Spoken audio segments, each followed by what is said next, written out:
मंगलाचरण तथा अग्नि और वशिष्ठ के संवाद रूप से अग्नि पुराण का आरंभ।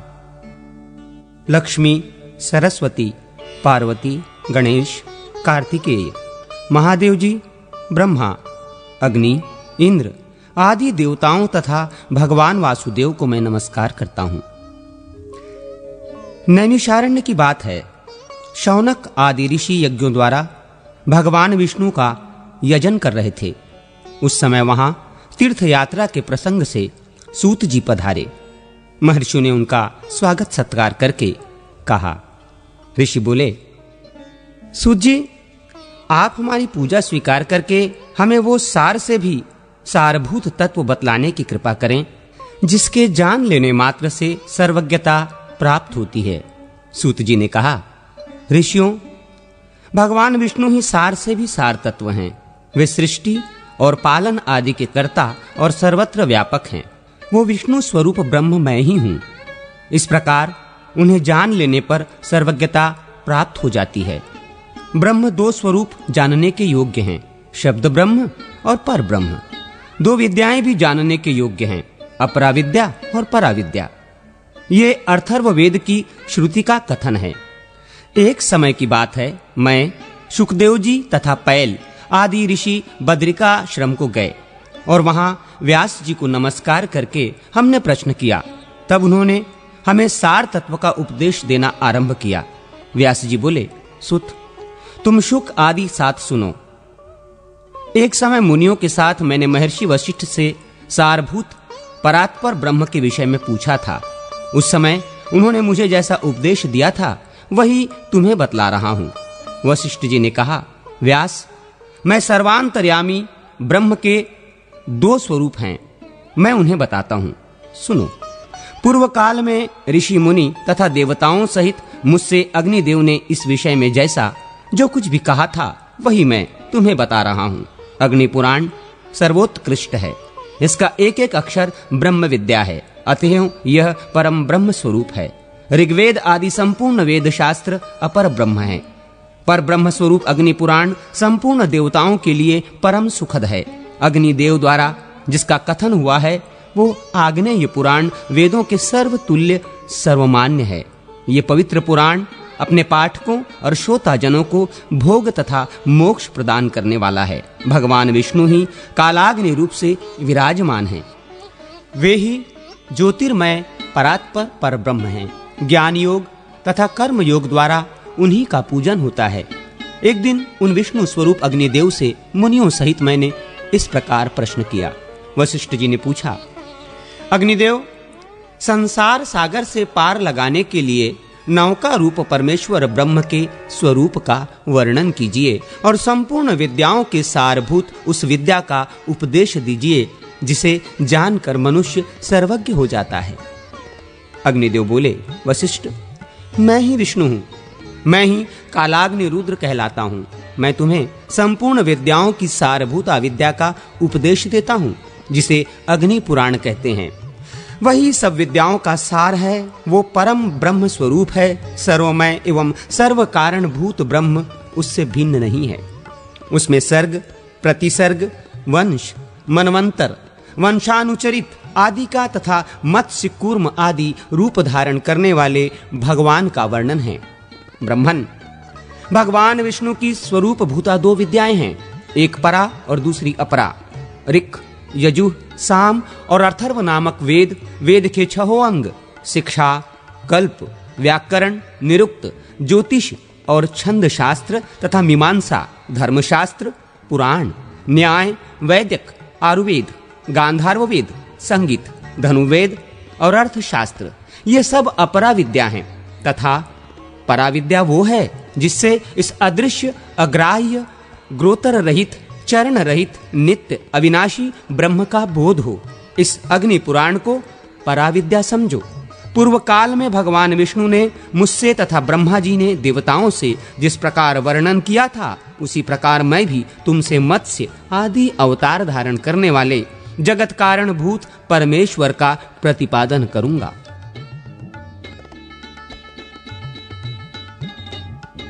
मत्स्यावतार की कथा। वशिष्ठ जी ने कहा, अग्निदेव, आप सृष्टि आदि के कारणभूत भगवान विष्णु के मत्स्य आदि अवतारों का वर्णन कीजिए। साथ ही ब्रह्म स्वरूप अग्नि पुराण को भी सुनाइए, जिसे पूर्व काल में आपने श्री विष्णु भगवान के मुख से सुना था। अग्निदेव बोले, वशिष्ठ सुनो, मैं श्रीहरि के मत्स्यावतार का वर्णन करता हूँ। अवतार धारण का कार्य दुष्टों के विनाश तथा साधु पुरुषों की रक्षा के लिए होता है। बीते हुए कल्प के अंत में ब्राह्म नामक नैमित्तिक प्रलय हुआ था।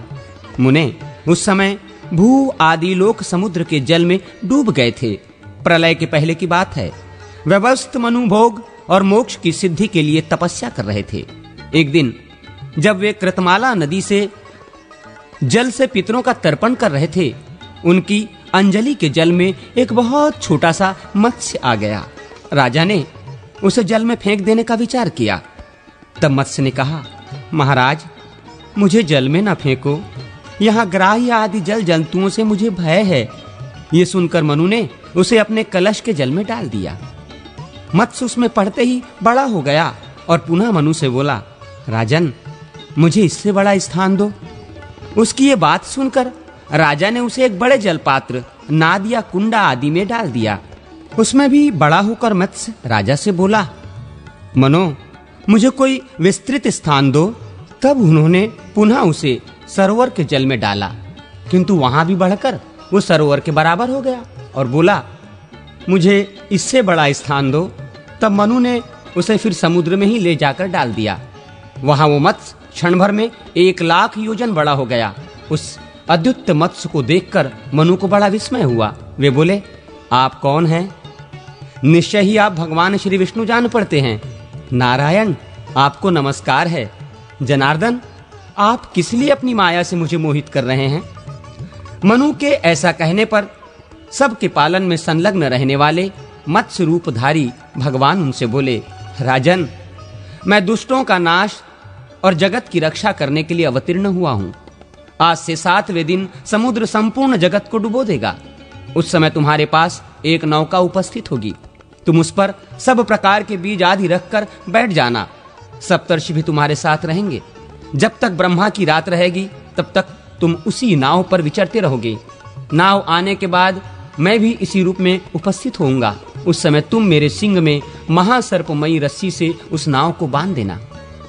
ऐसा कहकर भगवान मत्स्य अंतर्धान हो गए और व्यवस्थ मनु उनके बताए हुए समय की प्रतीक्षा करते हुए वहीं रहने लगे। जब नियत समय पर समुद्र अपनी सीमा लांघ कर बढ़ने लगा, तब वे पूर्वोक्त नौका पर बैठ गए।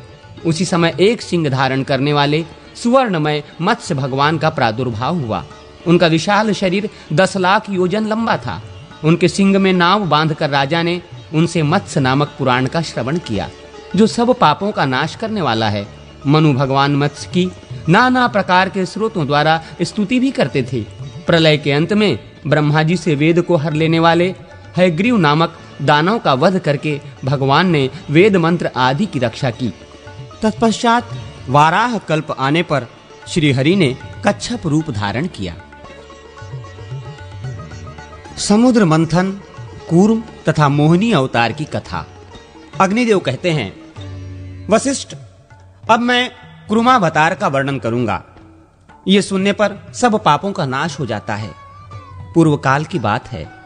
देवासुर संग्राम में दैत्यों ने देवताओं को परास्त कर दिया। वे दुर्वासा के शाप से भी लक्ष्मी से रहित हो गए थे।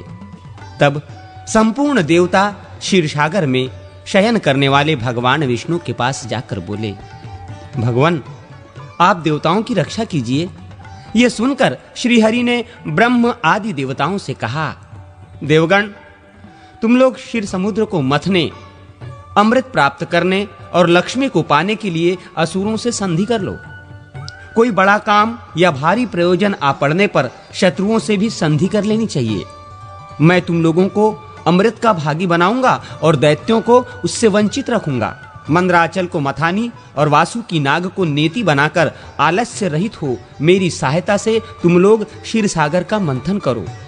भगवान विष्णु के ऐसा कहने पर देवता दैत्यों के साथ संधि करके क्षीर समुद्र पर आए। फिर तो उन्होंने एक साथ मिलकर समुद्र मंथन आरंभ किया। जिस ओर वासुकी नाग की पूंछ थी, उसी ओर देवता खड़े थे। दानव वासुकी नाग के निश्वास से क्षीण हो रहे थे और देवताओं को भगवान अपनी कृपा दृष्टि से परिपुष्ट कर रहे थे। समुद्र मंथन आरंभ होने पर कोई आधार न मिलने से मंदराचल पर्वत समुद्र में डूब गया। तब भगवान विष्णु ने कूर्म कछुए का रूप धारण करके मंदराचल को अपनी पीठ पर रख लिया। फिर जब समुद्र मथा जाने लगा तो उसके भीतर से हलाहल विष प्रकट हुआ। उसे भगवान शंकर ने अपने कंठ में धारण कर लिया। इससे कंठ में काला दाग पड़ जाने के कारण वे नीलकंठ नाम से प्रसिद्ध हुए। तत्पश्चात समुद्र से वारुणी देवी, पारिजात वृक्ष, कौस्तुभ मणि, गौवें तथा दिव्य अप्सराएं प्रकट हुई। फिर लक्ष्मी देवी का प्रादुर्भाव हुआ। वे भगवान विष्णु को प्राप्त हुई। संपूर्ण देवताओं ने उनका दर्शन और स्तवन किया। इससे वे लक्ष्मीवान हो गए। तदनंतर भगवान विष्णु के अंशभूत धन्वंतरी, जो आयुर्वेद के प्रवर्तक हैं, हाथ में अमृत से भरा हुआ कलश लिए प्रकट हुए।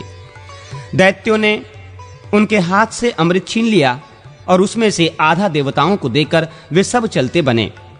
उनमें जंभ आदि दैत्य प्रधान थे। उन्हें जाते देख भगवान विष्णु ने स्त्री का रूप धारण किया।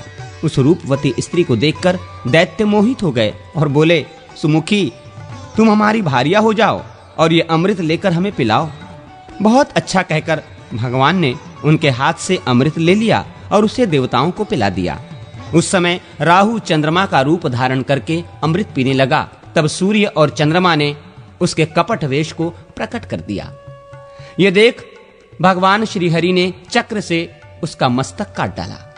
उसका सिर अलग हो गया और भुजाओं सहित धड़ अलग रह गया। फिर भगवान को दया आई और उन्होंने राहु को अमर बना दिया। तब ग्रह स्वरूप राहु ने भगवान श्री हरि से कहा, इन सूर्य और चंद्रमा को मेरे द्वारा अनेकों बार ग्रहण लगेगा। उस समय संसार के लोग जो कुछ दान करें वो सब अक्षय हो। भगवान विष्णु ने तथास्तु कहकर संपूर्ण देवताओं के साथ राहु की बात का अनुमोदन किया। इसके बाद भगवान ने स्त्री रूप त्याग दिया, किंतु महादेव जी को भगवान के उस रूप का पुनर्दर्शन करने की इच्छा हुई। अतः उन्होंने अनुरोध किया, भगवान, आप अपने स्त्री रूप का मुझे दर्शन करावें।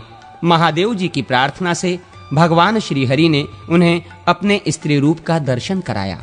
वे भगवान की माया से ऐसे मोहित हो गए कि पार्वती जी को त्याग कर उस स्त्री के पीछे लग गए। उन्होंने नग्न और उन्मत्त होकर मोहिनी के केश पकड़ लिए। मोहिनी अपने केशों को छुड़ाकर वहां से चल दी। उसे जाती देख महादेव जी भी उसके पीछे पीछे दौड़ने लगे। उस समय पृथ्वी पर जहां वहां भगवान शंकर का वीर्य गिरा, वहां वहां शिवलिंगों का क्षेत्र एवं सुवर्ण की खानें हो गईं। तत्पश्चात ये माया है ऐसा जानकर भगवान शंकर अपने स्वरूप में स्थित हुए। तब भगवान श्री हरि ने प्रकट होकर शिवजी से कहा, रुद्र, तुमने मेरी माया को जीत लिया। पृथ्वी पर तुम्हारे सिवा दूसरा कोई ऐसा पुरुष नहीं है जो मेरी इस माया को जीत सके। भगवान के प्रयत्न से दैत्यों को अमृत नहीं मिलने पाया, अतः देवताओं ने उन्हें युद्ध में मार गिराया। फिर देवता स्वर्ग में विराजमान हुए और दैत्य लोग पाताल में रहने लगे। जो मनुष्य देवताओं की इस विजय गाथा का पाठ करता है वो स्वर्गलोक में जाता है।